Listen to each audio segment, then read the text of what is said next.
ఇంకా రాను రాను మూవీస్లో మిమ్మల్ని మీరు చేంజ్ చేసుకొని మేబీ ఆ మాసీ ఓన్లీ మాసీ లుక్కే కాకుండా ఇంకా కథకు తగ్గట్టు క్యారెక్టర్స్ డిఫరెంట్ క్యారెక్టర్స్ చేసేలా చూడొచ్చా మిమ్మల్ని?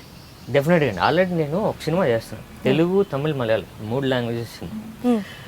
అది మేము 80% చేసాం. చిన్న మిస్అండర్స్టాండింగ్ ప్రాబ్లం వల్ల అలా ఆగింది సినిమా. అది బేసిక్గా ఏంటంటే ఒక మలయాళీ క్రూ అంతా, డైరెక్టర్ మలయాళీ.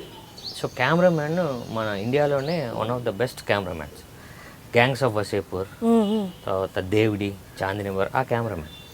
ఉడతా పంజాబ్ మొన్న వచ్చింది కదా, సో ఆ కెమెరామ్యాన్ 80% చేసాం. సో అందులో నా క్యారెక్టర్ అంతా ఎలా ఉంటుందంటే చాలా రియలిస్టిక్గా ఉంటుంది. ఒక డ్రగ్ ఎడిక్ట్, ఒక లాయర్ క్యారెక్టర్, వాడు నేను కాదు సినిమా పేరు.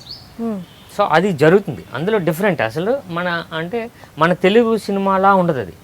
తెలుగు సినిమాకి కొత్తగా ఉంటుంది, న్యాచురల్గా ఉంటుంది, యాక్షన్ బేస్డ్ ఫిలిం. సో అప్పుడు ఆ సినిమా ఇప్పుడు మళ్ళీ ఈ సినిమా తర్వాత కొంచెం షూటింగ్ ఉంది, అది చేస్తే డెఫినెట్గా నా క్యారెక్టరైజేషన్ కానీ క్యారెక్టర్ కానీ నా లుక్ కానీ వేరే. సో ఇంత గడ్డం పెంచుకుని ఉంటాను మొత్తం అంతా. సో అది ఒకటి ఉందండి. తర్వాత నేను డిఫరెంట్గానే ఏదో ఒకటి పట్టుకుంటాను, ఏదో క్యారెక్టరైజేషను లేకపోతే ఒక గెటప్ ఏదో ఒకటి చేంజ్ చేస్తూ ఉంటాను. బట్ దీనికి అందరికీ కావాలంటే ఒకటి పడాలి. కొంత దూరం వరకు సపోర్ట్ అయినా ఆ తర్వాత మన ప్రయత్నం అది సక్సెస్ అయినా అవ్వకపోయినా మనం ప్రయత్నిస్తూ ఉండాలి అనేది అది నా కాన్సెప్ట్ అండి. మనం పని చేయాలి, రిజల్ట్ మనకు అనవసరం, మనం పని చేయాలి. ఎప్పుడప్పుడు వస్తుంది రిజల్ట్, రాక తప్పదు. బట్ పని ఆపేస్తే కష్టం. బోల్డ్ ప్రాబ్లమ్స్. అప్పుడు నాకు ఎలా ఉంటుందంటే, ఇప్పుడు నాతో సినిమా స్టార్ట్ చేస్తున్నారనుకో, ఇప్పుడున్న పరిస్థితిలో ఆడితో సినిమా ఏంటారని బోల్డ్ మంది చెప్తూ ఉంటాను డెఫినెట్గా. ఎందుకంటే అది ప్రాక్టికల్గా నాకేంటంటే ప్రాక్టికల్ నాలెడ్జ్ అంటే అంతా నేను తెలుసు. నాకు హీరో అని లోపల కూర్చోకుండా బయట ప్రపంచం మీద శుభ్రంగా ఉంది మన ఇండస్ట్రీ మీద, వీడితో సినిమా చేయొద్దు అని చెప్తారు. సో నేను ముందే చెప్తాను, నాతో సినిమా చేయొద్దు అని మీకు చాలామంది చెప్తారు. బట్ అది డిసైడ్ అవ్వండి. ఓకే, నాతో చేయాలా వద్దా మీరు డెసిషన్ తీసుకోండి. రేపు ఇప్పుడు నాకు కథ చెప్పారుగా, మీరు బయటకు వెళ్ళగానే నాతో వద్దని చెప్తారు.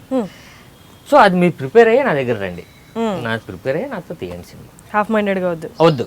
ఇప్పుడు ఇంత పెడుతున్నారు, బిజినెస్ అవ్వదు, తర్వాత ఫ్రస్ట్రేషన్ మళ్ళీ అదంతా జరుగుద్ది. సో అదంతా ఫిక్స్ అవ్వండి అని చెప్పడం జరిగింది. అలా ఫిక్స్ అయినారే శ్రీకాంత్. లేదు, శ్రీకాంత్ రెడ్డి ఇది సినిమాకి ప్రొడ్యూసర్ అండి. ఓకే, ఆయన యాక్చువల్గా కొరియోగ్రాఫర్, బట్ ఏ సినిమా చేయలేదు, అసిస్టెంట్లుగా చాలా సినిమాలు చేశాడు.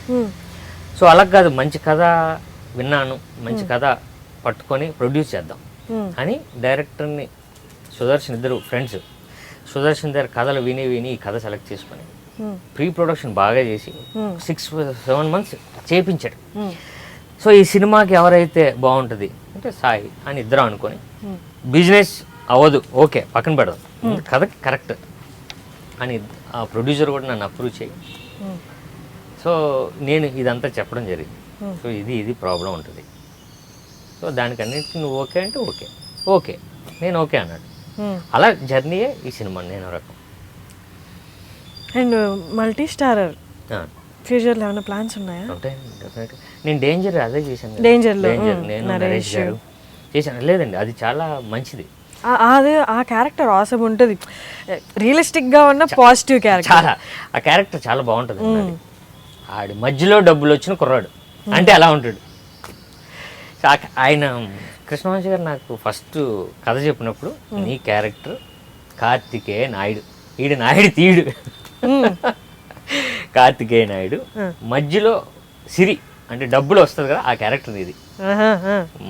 పాష్ ఉంటుంది, ఇల్లు పెద్దగా ఉంటుంది, కార్లు వాడుతాం, బట్ మెడలో గోల్డ్ చైన్ మాత్రం వేసుకుంటాం ఆయన చెప్పారు ఫస్ట్. సో నాకు అర్థమైపోయింది మందే ఇంక క్యారెక్టర్ నెమ్మదిగా. సో అదే డిజైన్ చేశారు. అది చాలామంది ఆ సినిమా చూసిన తర్వాత నాకు బాగా అలాంటి క్యారెక్టర్తో సినిమా చేయమన్నారు. సో మల్టీ స్టారర్ ఎలా ఉపయోగపడుతుంది అంటే అండి, మన కెరియర్కి బిజినెస్కి బాగా ఉపయోగపడుతుంది. ఇప్పుడు ఆయనకు ఒక బిజినెస్ ఉంటుంది స్టార్కి, ఇప్పుడు నాకు ఒకటి ఉంటుంది, ఇద్దరిది మిక్స్ అయితే బిజినెస్ ఎవరు రేంజ్ పెరుగుతుంది. సో జనాలకు కూడా ఏంటంటే ఇద్దరు ఇద్దరు ఉండడం వల్ల కొంచెం మంచి కథ ఒకటి ఉండొచ్చు. సో ఎంటర్టైన్మెంట్ ఎక్కువ చేయొచ్చు, ఎంటర్టైన్ చేయొచ్చు జనాల్ని. సో మల్టీ స్టారర్ ఎప్పుడు బేసిక్గా నాకు చాలా ఉపయోగం. సో అలా డిజైన్ చేసిందే నేను రకం. ఆయన ఒక స్టార్ కదా, ఇప్పుడు నాకు ఆయన ఉపయోగం బాగా సినిమా. హాయ్, నేను సాయిరామ్ శంకర్. నా సినిమా నేనో రకం మార్చ్ 17th రిలీజ్ అవుతుంది. సో ఆ సినిమా గురించి, నా గురించి, ఇంకా అన్ని విషయాల గురించి అడిగి ఇంటర్వ్యూ చేశారు మన హర్షిని గారు. సో వాచ్ చేయండి. Thank you so much. Hi అండి.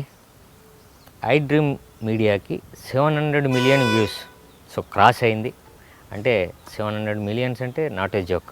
సో ఐ డ్రీమ్స్ బాగా పెరిగిపోతుంది. సో ఇలానే బాగా సక్సెస్ అవ్వాలని, ఐ డ్రీమ్స్ ఇంకా మంచి మంచి ఇంటర్వ్యూస్ చేస్తూ మమ్మల్ని అందరినీ మీ మధ్యకి తీసుకురావాలని కోరుకుంటూ థ్యాంక్ యూ సో మచ్.